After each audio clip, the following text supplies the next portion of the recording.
ഒരു കാര്യം പറയാം, അടുത്ത ഏത് ദിവസമാണെന്ന് വെച്ചാൽ എന്താന്ന് വെച്ചാൽ ഉള്ളതല്ല ഒറ്റയടിക്ക് എടുത്തോണ്ട് സത്രമൊന്നുമല്ല കയറി ഇറങ്ങി നടക്കുക. അതെ, പറയുന്നത് കേൾക്കാം. അത് കഴിഞ്ഞ് ഞങ്ങൾ കേട്ടത്തില്ല. ഞങ്ങൾക്ക് പാതിരാത്രി സ്ത്രീകളാണ് ഇത് ഇല്ല, ചുമ്മാ കയറി ഇറങ്ങി നടക്കാൻ പറ്റത്തില്ല. ഏതാണ്ട് ദിവസം വന്നിട്ട് ഒറ്റയടിക്ക് എല്ലാം എടുത്തോണ്ട് പൊക്കോ. അത് രാവിലെ തൊട്ട് വൈകിട്ട് വരെ നിന്നിട്ടാലും മതി. ഇവരുടെ സൗകര്യത്തിനനുസരിച്ച് അവിടെ എടുക്കാൻ പറ്റും.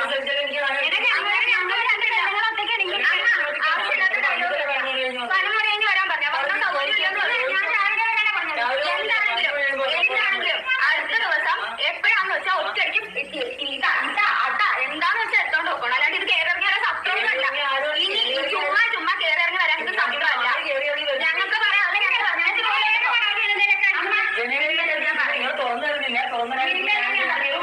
ഇവിടെല്ലാം ഞങ്ങൾ പറയാണെന്ന് പറഞ്ഞത്. ചുമ്മാ ഇങ്ങനെ കയറിറങ്ങി വരാൻ പറ്റത്തില്ല. ഞങ്ങൾ രാത്രി കാണത്തുള്ളൂ. ഞങ്ങൾക്ക് രാത്രി ഇതാർക്ക് സൗകര്യപ്പെടാൻ പറ്റില്ല. ഞങ്ങൾ ഫ്രീ ആയിട്ട് താങ്കൾക്ക് എന്താണ് ഫ്രീ ആണെന്നുള്ള ദിവസം ഒരു ദിവസം പറയുക. അന്നത്തെ ദിവസം ഞങ്ങൾ ഇവിടെ കാണും. എന്താന്ന് വെച്ചാൽ അന്നത്തെ ദിവസം സോഫ്റ്റ്വെയർ അവന്മാരെ എന്താന്ന് വെച്ചാൽ ഒറ്റയടിക്ക് എടുത്തോണ്ട് നോക്കണം. മെസ്സേജ് അയച്ചിടാൻ താമസിക്കും.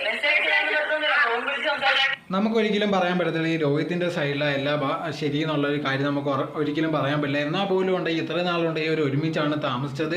സ്വന്തം സഹോദരി അമ്മയുണ്ടെങ്കിൽ പെട്ടെന്ന് വീട്ടിൽ നിന്ന് ഇറക്കി വിടുമ്പോഴത്തേക്ക് അത് ആർക്കും സഹിക്കാൻ പറ്റാത്തൊരു കാര്യമാണ്. ഇപ്പോൾ നമ്മൾ തന്നെ ഉണ്ടെങ്കിൽ നമ്മൾ വീട്ടുകാരായിട്ട് എന്തെങ്കിലുമൊക്കെ പ്രശ്നം ഉണ്ടായിരിക്കും. എന്നാൽ പോലും ഉണ്ടെങ്കിൽ നമ്മൾ വീട്ടിൽ ചെന്ന് അടിയാകുമ്പോഴത്തേക്ക് നാട്ടുകാർ വരുന്നു, നാട്ടുകാരുടെ മുമ്പ് വെച്ച് തന്നെ നമ്മളുണ്ടെങ്കിൽ വീട്ടിൽ നിന്ന് ഇറക്കി വിടുമ്പോഴത്തേക്ക് അത് നമുക്ക് ഭയങ്കര ഒരു നാണക്കേടാണ്. ഇത്രയും നാൾ സ്നേഹത്തോടെയൊക്കെയാണ് ഈ കുടുംബം പോയിക്കൊണ്ടിരുന്നത്. പെട്ടെന്നുണ്ടെങ്കിൽ ചെറിയൊരു പ്രശ്നം കൊണ്ട് തന്നെ ഇതേ കണക്ക് മാറുന്നത് വളരെയധികം മോശമാണ്. ഇപ്പോഴത്തേക്ക് ഇതിന് തുടക്കമിട്ടത് രോഹിത് തന്നെയാണ്, വേറെ ആരുമില്ല. അവൻ തന്നെയാണ് ആദ്യമേ ഉണ്ടെങ്കിൽ തൻ്റെ അമ്മയും സഹോദരി വീട്ടിൽ നിന്ന് ഇറക്കി വിട്ടു എന്നൊക്കെ പറഞ്ഞ് ഭയങ്കരമായിട്ട് വീഡിയോ ഇടുകയും പിന്നെ അതിനെ തുടർന്ന് വീഡിയോ കുറേ വന്നുകൊണ്ടിരുന്നത് ഇവൻ്റെ സൈഡിൽ നിന്ന്. എന്നാൽ പോലും ഉണ്ടാക്കി ഇങ്ങനത്തെ ഒരു അവസ്ഥയൊന്നും ആർക്കും വരരുത്.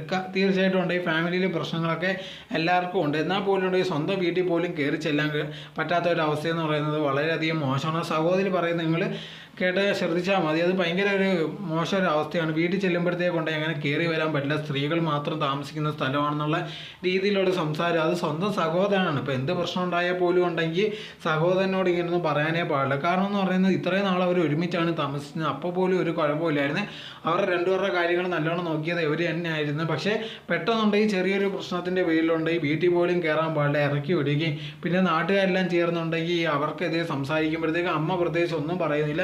തീർച്ചയായിട്ടും അമ്മയ്ക്ക് മനസ്സിൽ വിഷമം ഉണ്ടായിരിക്കും. എന്നാൽ പോലും ഉണ്ടെങ്കിൽ അത് ഭയങ്കരമായിട്ട് റിയാക്ട് ചെയ്യുകയും ഒരു കാര്യങ്ങളും പറയാതെ അവരെ രണ്ടുപേരിൽ നിന്ന് വീട്ടിൽ നിന്ന് ഇറക്കി വിടുമ്പോഴത്തേക്ക് നോക്കി നിൽക്കുന്നതൊക്കെ വളരെ മോശമായിട്ടുള്ള കാര്യം. ഇപ്പോൾ എവൻ നല്ലവനാണെന്നൊന്നും ഞാൻ പറയുന്നില്ല. എന്നാൽ പോലും ഉണ്ടെങ്കിൽ അങ്ങനത്തെ ഒരു കാര്യം ചെയ്യുമ്പോഴത്തേക്ക് അല്ലെങ്കിൽ ഇങ്ങനത്തെ ഉള്ളൊരു കാര്യം നടക്കുമ്പോഴത്തേക്ക് അത് ഭയങ്കരമായിട്ടുള്ളൊരു കുടുംബത്തിനെ ബാധിക്കുന്നതായിരിക്കും.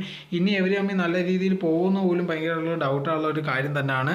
ഇതിനെ പറ്റിയുള്ള നിങ്ങളുടെ അഭിപ്രായം തോന്നുന്നു കമൻറ്റ് ബോക്സിൽ കമൻറ്റ് ചെയ്യുക. നിങ്ങൾ ചാനൽ ആദ്യമായിട്ടാണെങ്കിൽ മറക്കാതെ ലൈക്ക് ചെയ്യൂ, ഷെയർ ചെയ്യൂ, കമൻറ്റ് ചെയ്യുക, മറക്കാതെ സബ്സ്ക്രൈബ് ചെയ്ത് അടുത്തുള്ള ബെൽ ബട്ടൺ അമർത്തുക. എന്നാലേ ഇനി ചെയ്യുന്ന വീഡിയോസ് എല്ലാം നിങ്ങൾക്ക് നോട്ടിഫിക്കേഷനിൽ വരികയുള്ളൂ.